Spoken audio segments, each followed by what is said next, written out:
Welcome back. If this is your first time here on this channel and you experience any kind of issues with playback, please check out the link in the description to my mirrored account on BitChute.com, redpill_Mackenzie, and pick it up from there. Now, where we left off, we're now on week 3 of February 2018 with the high level resignations, talking CEOs, COOs, CFOs, heads of state, police chiefs, you name it. Where do I get these names from? I get them from a site called resignation.info, maintained by an individual known as Resignation Anon. Now, despite the meme that I just showed you, there are a lot of good people on this list. Not everyone on this list is a bad person, and not everyone will be indicted, nor should the word be spread as such. You want to know who's been indicted? Go to this website. There's a link to the list of indictments. There's also a number of people with a new job that's not very accurate. They started to track that information some weeks ago, and if you're itching for that accurate number and you have the time, please go to the website, see what you found, offer it up to Resignation and I'm sure he'll be more than happy to add what you discovered to the list. Also, there is a show every other Sunday called The Resignation Show with Resignation on a channel called In Real Life News. I will provide the link to resignation.info and In Real Life News channel in the description.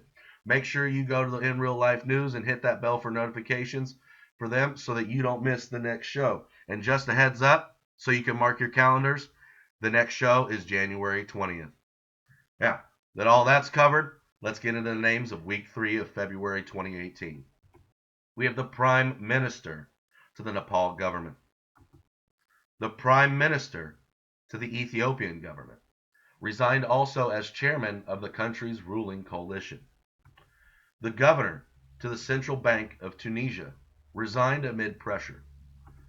We have the CEO to Access Health CT. We have the commercial director to Zinc Media Group. We have the CEO to Rolls-Royce North America, Marion Blakely. She retired. You have the Minister of Law and Order and Southern Development from the Sri Lankan government.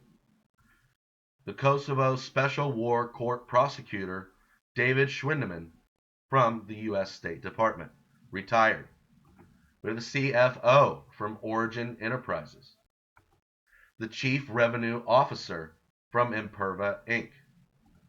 The CEO from Adria Airways, the CAO and Corporate Secretary to Pixar Bio Corporation. We have the Global Ambassador to Oxfam, Desmond Tutu. We have the CEO and President to the International Association of Amusement Parks and Attractions, IAAPA, Paul Nolan. We have the CEO and President to the San Luis Obispo Chamber of Commerce, Ermina Karim. We have the CEO, the President, and the President of Argentina Operations from Pentanova Energy Corporation. Go ahead and pause if you need to read the names. We have the Chairman and Director to Cellnex Telecom, the CEO to Amanarana Reha REIT. Close enough. We have the CEO to Navicent Health Baldwin.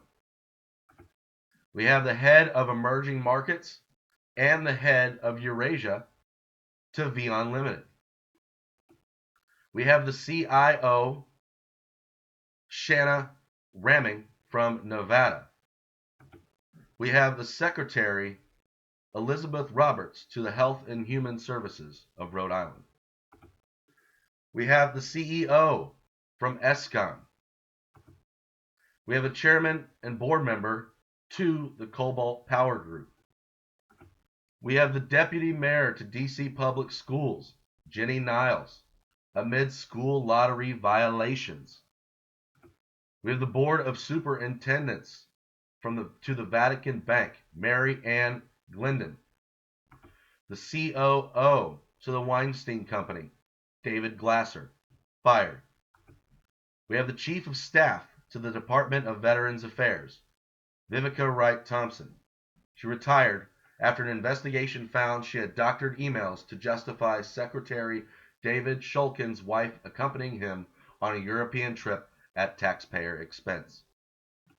We have the director to Intivac Inc., the CFO to Petropavlovsk PLC, the CEO to the Safilo Group, the technology advisor to the White House, Reed Cordish. He's the husband of Maggie Cordish. We have a board member to Arconic Inc. We have the founder to More in Common, Brendan Cox. 2015, there were allegations he assaulted a woman in her 30s at Harvard University. And he was also the founder to the Joe Cox Foundation, same reason. We have the chief to the Nevada City Police, Tim Foley. We have the chairman to the Republican Party, Salt Lake City, Jake Parkinson. We have the Secretary General to the Christlich Demokratische Union, CDU, Peter Tauber. We have the CEO to Bermuda Regulatory Authority. We have the CEO to the Luke Batty Foundation. We have the president to N Plus Group PLC, Oleg Deripaska. And the same individual to Rusal, same position. We also have the CFO to the Frontera Energy Corporation. We have the company secretary, a board member, and the CFO to Gitanjali Gyms Limited. We have the CEO and president to Sparrow Carson Hospital. In future ones, I have locations added in there for any of you who are wondering. We have the president to Resource Management Law Association, RMLA. We have the CEO to Horizon Discovery Group. The CEO to GCC Global Capital Corporation. We have the CEO and president of Gap Inc., Jeff Kerwin. We have the chairman to Guess Inc., Paul Marciano, amid sexual misconduct allegations. We have the CEO to the Mayo Clinic, John Noseworthy. He retired and moved on to be a board member of Merck. We have the Chancellor to Washington, D.C. Public Schools, Antoine Wilson. The CEO to the St. Louis Regional Chamber, Joe Regan. The CEO and president to St. Elizabeth's Hospital. The CEO to Bay Medical Sacred Heart. The police chief to Lumberton Police Department, Shane Flint. Again, these will have locations to them in the future. We have the deputy chief of staff to the state of Louisiana, Johnny Anderson, amid an internal investigation into the claims that he harassed a woman who was also a state employee at the time. We have the CEO to HSBC, Stuart Gulliver. The CEO to Black Parent Initiative, Charles McGee. He was fired following the revelation of his history of sexual misconduct. We have the director to Thousand Currents. The CEO and board member to Bell Buckle Holdings. The president to Northwest Tel.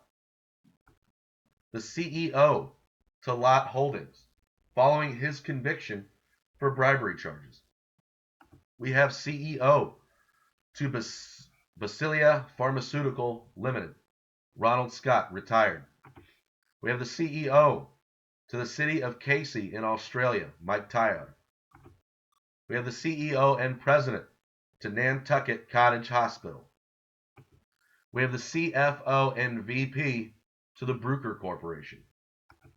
The CEO to Renova Energia SA. The CFO to OnMobile Global Limited. The police chief to Fairfax Fire Department in Virginia, Richard Bowers, resigned amidst department harassment allegations. We also have the police chief to the Olmsted Falls Police Department in Ohio, William Train, fired due to civil service test issue. We have board member to the AI Safety Group, Elon Musk. Chief Commercial Officer to the Premedia Broadcasting, Mark Jenkins. He was formally charged with gross misconduct after making sexually inappropriate advances to two staff members. We have the CEO to Vermont Electric Co-op, Christine Hallquist, to focus on her efforts to run for governor of Vermont. If Hallquist wins in Vermont, she would have become the first transgender governor in the state, says the notes. We have the Secretary General to the European Commission in Belgium, Alexander Italianer, retired. We have the Executive VP and President of North America to the Ford Motor Company, Raj Nair. We have the CFO to Beyond Spring, the Director to CNI Holdings BHD Malaysia, the CEO and President to the Christ Hospital Health Network in the U.S. We have the CMO to St. Vincent Anderson of Florida. We have Chief Legal Officer to Edgewell Personal Care in the U.S. We have the Director to GKN in the UK, Richard Perry Jones. He quit as the company attempts to fight off a $7 billion takeover by Melrose, the industrial conglomerate. Well, that's all we have for this week. Stay tuned for the next week to come. We got week 4 coming up right for you, not to mention everything else. So, don't forget to check out the link in the description to the In Real Life News channel and subscribe to them. Hit their bell notifications so that way you don't miss the next Resignation show on January 20th. And as always, if you liked, please share, because sharing is caring. And if you haven't already, go ahead and subscribe to my channel and hit the bell for notifications, so that way YouTube doesn't have a chance in what kind of content of mine you get to see. At least that's how I'm told it's supposed to work. So, without any further ado, God bless you all. I love you all. I hope all of you enjoyed it. This is Red Pill McKenzie.